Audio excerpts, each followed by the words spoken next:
Sir একটু আগে বললেন যে ডক্টর শ্যামাপ্রসাদ মুখার্জি কত বড় একটা শিক্ষাবিদ ছিলেন। তিনি মূলত ওই জায়গাটা তোদের কাছে হাইলাইট করলেন। তিনি কোন ইউনিভার্সিটির ভাইস চ্যান্সেলর ছিলেন বলতে পারবেন? কোন বিশ্ববিদ্যালয়ে?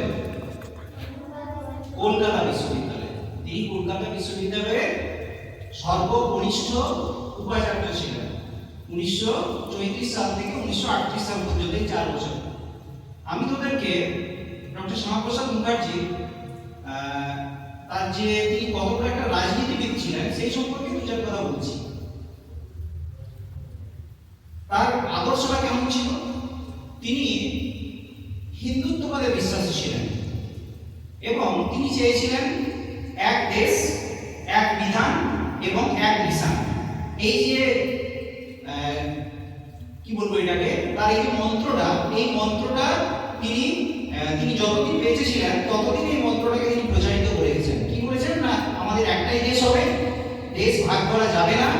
এবং তিনি ভারত পাকিস্তান এই যে ভাগাভাগি এটাকে বিরোধিতা করেছিলেন। আর কি তিনি বলেছিলেন, সারা দেশে একটাই শাসন হবে, কোনো জায়গায় আলাদা শাসন হবে না। আলাদা বলতে কি না, সেই সময় ভারত যখন স্বাধীন হলো তারপরে জম্মু এবং কাশ্মীর আমাদের যেটা একটা রাজ্য, সেটাকে আলাদা একটা মর্যাদা ছিল, তার আলাদা বিধান ছিল, তার আলাদা শাসন ছিল, যেটাকে আমরা সংবিধানের 370 নম্বর ধারা বলে জানি। সেই সংবিধানের 370 নম্বর ধারা অনুযায়ী জম্মু কাশ্মীরের যারা মানুষ, জম্মু কাশ্মীরে যারা বাস করে, তাদের সম্পূর্ণ একটা অন্য আইন তারা ফলো করে। ভারতে একটা চলে, আবার জম্মু কাশ্মীরে একটা চলে। তিনি ডক্টর শ্যামাপ্রসাদ মুখার্জি এইটার বিরোধী ছিলেন। তিনি বলেছিলেন যে এই 370 নম্বর ধারা চলবে না, এটা থাকবে না, এটাকে থাকা উচিত নয়, এটা তিনি বিরোধিতা করেছিলেন। এবং যেটা আমরা গত বছর দেখেছি, সেটা 370 নম্বর ধারা সরকার থেকে ওটাকে তুলে দেওয়া হয়েছে, এখন সেটা লাগু নেই। তিনি যেটা স্বাধীনতা সংগ্রামের সময় থেকে বলে আসছেন যে সারা দেশে একটাই বিধান চলবে, কোনো আলাদা মানে ওখানে কোনো আলাদা শাসন চলবে না, এইটা যেটা তিনি অতদিন আগে বলেছিলেন, সেটা আমরা 2024 কি 25 সালে সেটাকে আমরা লাগু করলাম যে জম্মু কাশ্মীরের আলাদা কোনো তার মর্যাদা থাকবে না। সমস্ত ভারতের যেটা ফলো করবে জম্মু কাশ্মীরের মানুষও সেটাই তাদেরকে ফলো করতে হবে। আলাদা কোনো সেখানে জাতীয় সঙ্গীত বা আলাদা প্রতীক থাকবে এরকম কিছু থাকবে না। আর কি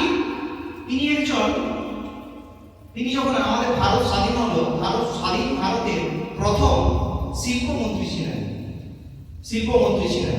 এবং সেই সময় নেহরু সরকার ছিল, জওয়াহরলাল নেহরু আমাদের প্রধানমন্ত্রী ছিলেন। সেই প্রধানমন্ত্রী থাকার সময় তার সাথে একটা মতবিরোধ হয়েছিল। কিরকম মতবিরোধ হয়েছিল না, স্বাধীনতা সংগ্রামের পরে নেহরু মানে আমাদের ভারতের প্রধানমন্ত্রী এবং পাকিস্তানের প্রধানমন্ত্রী, যাকে আমরা লিয়াকত আলী বলে, তাদের সেই সময় প্রধানমন্ত্রী ছিল পাকিস্তানের, এই দুজনের মধ্যে একটা চুক্তি হয়েছিল, যেটাকে আমরা লিয়াকত চুক্তি বলি বা দিল্লি চুক্তির নামেও সেটা পরিচিত।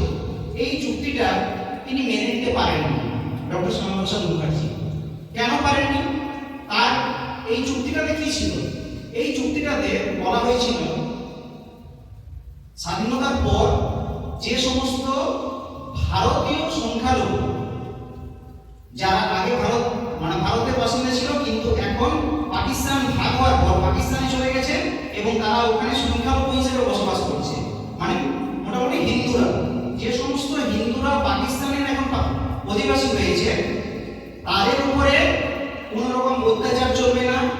একই রকম ভাবে যে সমস্ত মুসলিম যারা ভারতে স্বাধীনতার পর যারা ভারতে থাকছিল, ভারতীয় হয়েছিল, তাদের উপরে কোনো রকম অত্যাচার চলবে না, মানে তাদের সুরক্ষিত করার জন্য, তাদের সুরক্ষার জন্য এই চুক্তিটা হয়েছিল।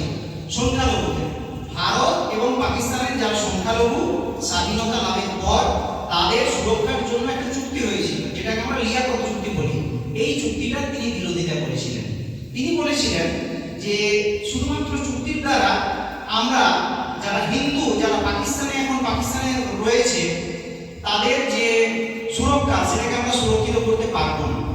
ভারত হয়তো মেনে নেবে যে এখানে যারা মুসলিম আছে তাদের উপরে কোনো অত্যাচার করা হবে না, ঠিক আছে, কিন্তু পাকিস্তান যে করবে না এটার কোনো গ্যারান্টি নেই।